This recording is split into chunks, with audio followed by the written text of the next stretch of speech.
Hi, my name is Maya, and today I will be talking about why we should not dismantle the private prison system. In this speech, you will hear me give many reasons for my beliefs in this.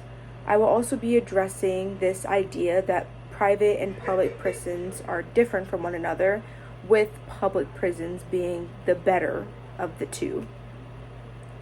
I believe that John F. Pfaff, a professor of law at Fordham University, with areas of expertise in criminal law and procedure, law and economics, and law and social science, does a fantastic job at explaining this. In John's paper titled The Incentives of Private Prisons, he touches on the fact that there are very little difference between private and public prisons.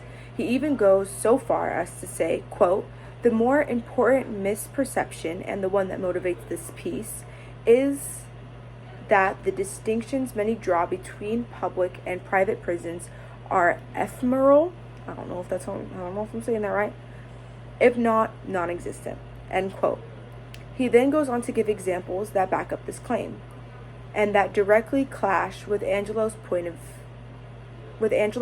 of most private corporations or organizations that operate them only do it for profit and to deceive many people. Private prisons make no sense economically. However, Pfaff states that, quote, "To start, public prisons have a strong incentive to keep prisons full as well.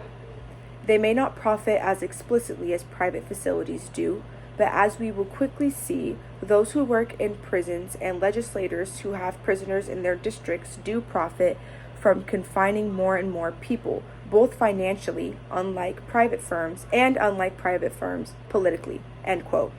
Another point that Angelo makes is that private prisons are more dangerous, saying, quote, "My second point is that private prisons are more dangerous than public prisons. The inmate correctional staff assaults were 163% higher than public prisons, and the inmate-on-inmate assaults were 30% higher."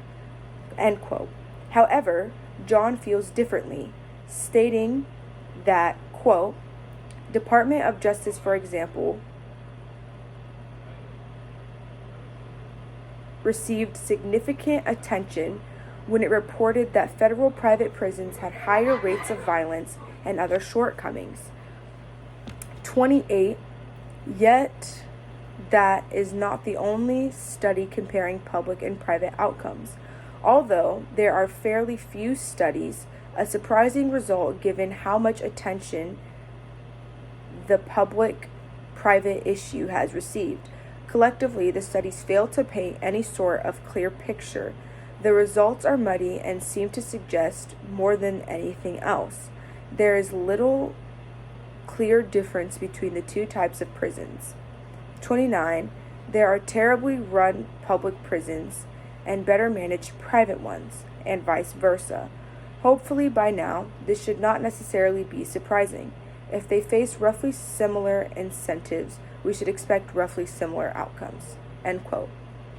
With all that said, I agree with the fact that private prisons are more problematic, but not for these reasons. However, going by this reasoning, I agree with Pfaff that although private prison system needs a lot of help, I also believe that the public needs just as much help.